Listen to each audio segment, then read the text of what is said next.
The question is Chicago preparing for help or preparing for more excuses? In Chicago, everybody got to get down. Everybody got to get down because they shoot. Everybody down. Look, these kids are running. They shooting. We can't have no fun in Chicago, man. No fun, man. This is terrible. I ought to throw a goddamn flag. Because this y'all neighborhood. This might be over with, because I got This is sad, man.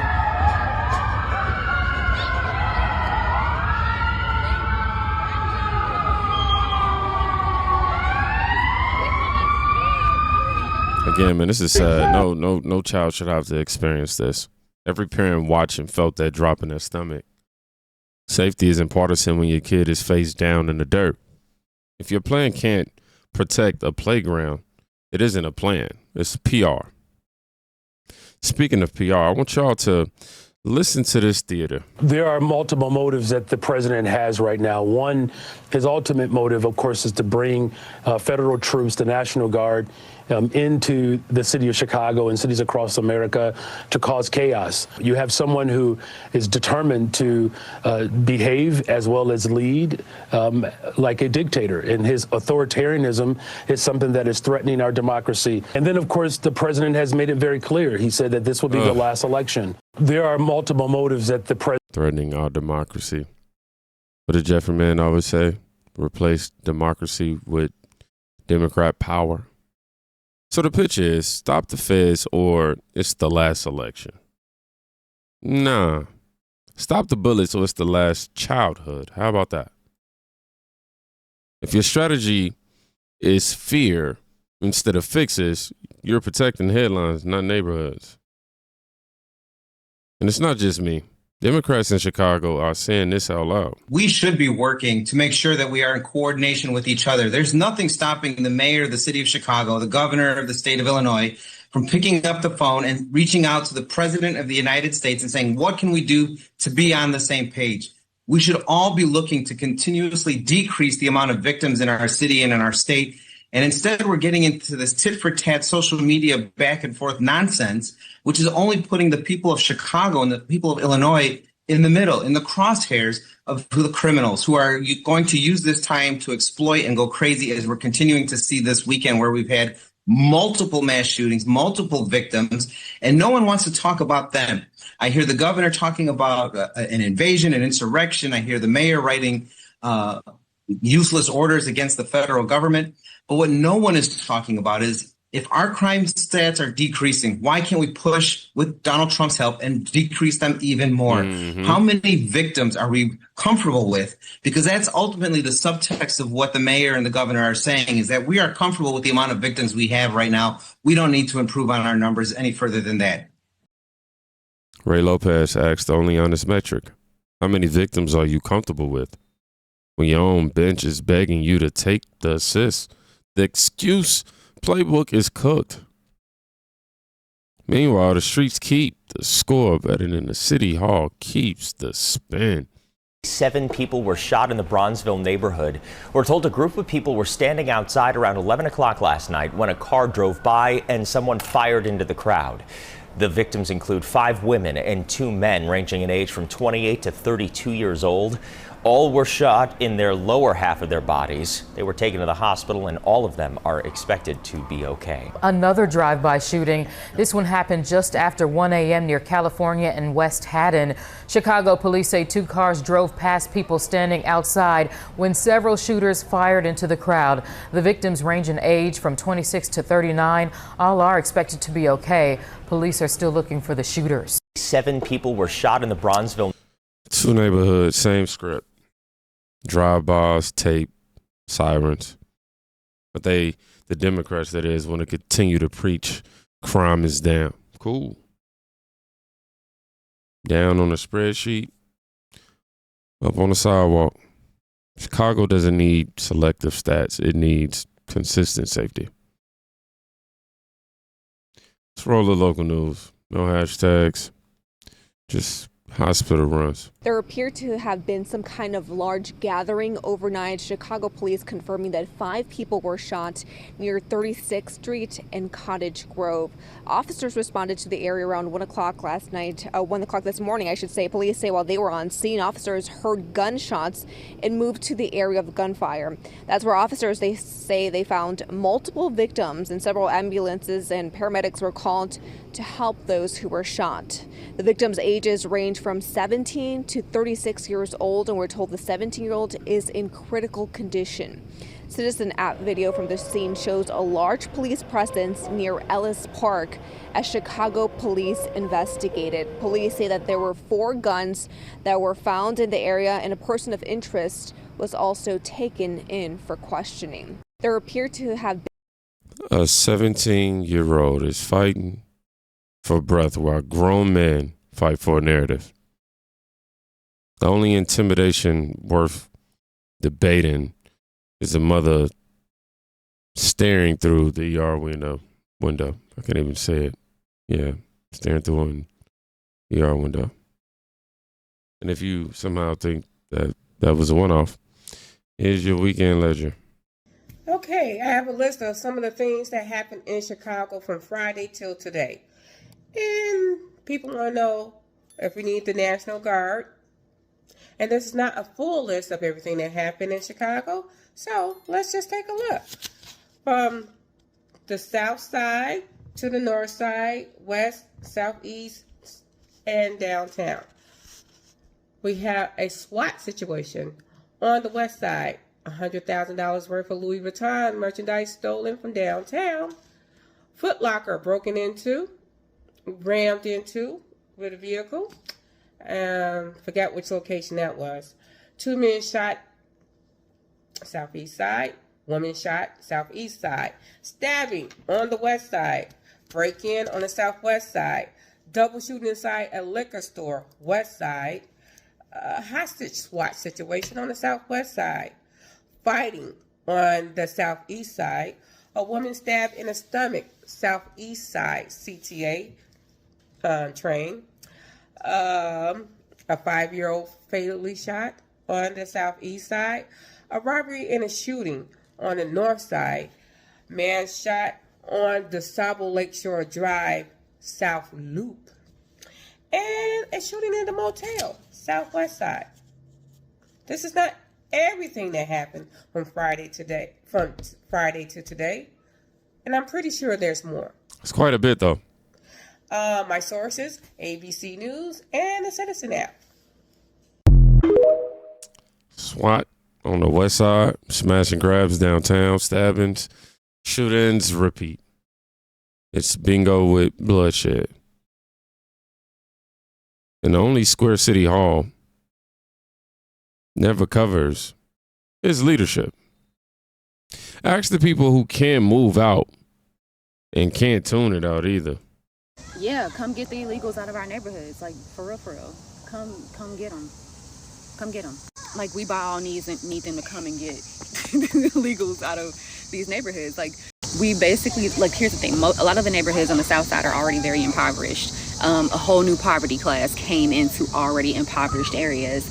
And that means that resources that were already very much so limited are now even more limited. Also, you have whole different cultural dynamics being infused to very much so set in stone communities. You can't have international gangs coming into neighborhoods that already have a hierarchy set in place. I'm not clear on how you all think that works in real life. Also, I think, guys, we got to stop imagining that all of these people are like, abuelas. They're not. There are people who from cartels, who came to America. Chicago's already a hub. Abuelas, ain't they like grandparents? For cartel action and grandmas stuff. If you don't know, that's a real issue. Like, Hispanic gangs are still very much so thriving in Chicago. Are y'all okay?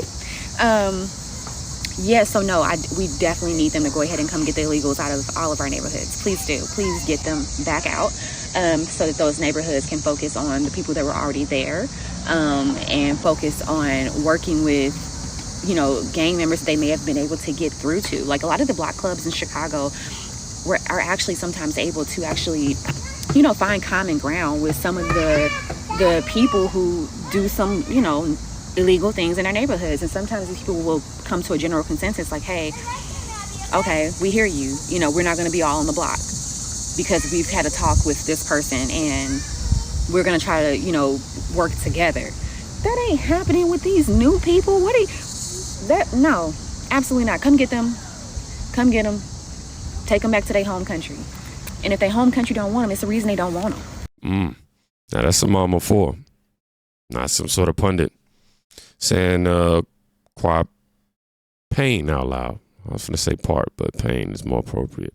You dump the crisis on, you know, the poorest blocks with zero plans for order. Compassion without enforcement isn't compassion. What do I say it is? All the time, it's abandonment. But on cable, they say fix is fewer feds and more buzzwords for whatever reason. So Chicago Mayor Brandon Johnson was recently on Morning Joe, where he was unclear whether he would welcome federal funding for law enforcement. Take a listen, Rev. Do you believe the streets of Chicago would be safer if you got all of those other extraordinary programs put back into place, which do have a history of being successful, if that's complemented by having 5,000 more cops on the streets of Chicago? I don't believe that we should narrow it down to just police officers, Joe, is what I'm saying. That is an antiquated approach. I'm saying we've invested in detectives. Mr. Mayor, are you hearing what I'm saying? I'm agreeing with you that all of these other... This guy, we got to wrap this up. We got tortured through this clip before. Social programs are extraordinarily important. I just need a yes or a no. What's your takeaway from that exchange, Rev? My takeaway is that clearly the mayor, who will be on Politics Nation today, is saying that you cannot deal with an end result without dealing with root causes, because then you're only going to be getting the same results. They need to have programs funded. They need local police funded. When you see cities where they've taken away $1 billion from what is needed in the city in terms of these areas that they claim they're concerned about, then how is the remedy to bring in federal officers, law enforcement, or designated by the federal government? Are we trying to find a solution? Or are we trying to scapegoat people for a problem that all of us are concerned about? And there is documented evidence that we have been dealing adequately in some of these cities. The ones he's named, all of these cities, they've been adequately taking crime down and doing what they're supposed to do in terms of dealing with immigrants. Okay. Thank you, Rev. Appreciate your time as always. And as the Rev said, we invite you to watch Politics Nation today, as his guest will be Chicago Mayor Brandon Johnson. It's today at 5 Eastern. And Rev, by the way, big congratulations on celebrating Politics Nation's 14th anniversary this weekend. I don't know. Raise a glass or share a piece of cake or something. Thank you very much. We're going to talk about the Jeffrey Epstein case. Root causes matter, huh? Tomorrow. Tonight needs a perimeter, arrest, and a curfew that actually curves. Plant the roots after you stop the bleeding. We got to keep these kids alive, man, to see the program. And then the governor added this curveball. To do something really nefarious, which is to interfere with elections in 2026. He wants to have troops on the ground to stop people from voting, to intimidate people from going to the voting booth. So take note. That is what this is all about. Why, Pritzker, would a legal citizen that is allowed to vote in this country be nervous with troops on the ground? Did you guys catch that? He's saying that they are going to intimidate people by putting troops at voting locations. But why would somebody that has nothing to hide or be worried about be nervous going to a polling location simply because the National Guard was there? Doesn't make sense to me. Kind of sounds like you're worried about people that aren't, in fact, legally supposed to be voting. Does it not? Kind of sounds like you're worried about the National Guard keeping an eye on those those voting boxes, you know, the ones where you put your polls when you can't show up to vote, kind of sounds like you might be worried about that too. Because why logically would you be worried about the National Guard showing up at these locations?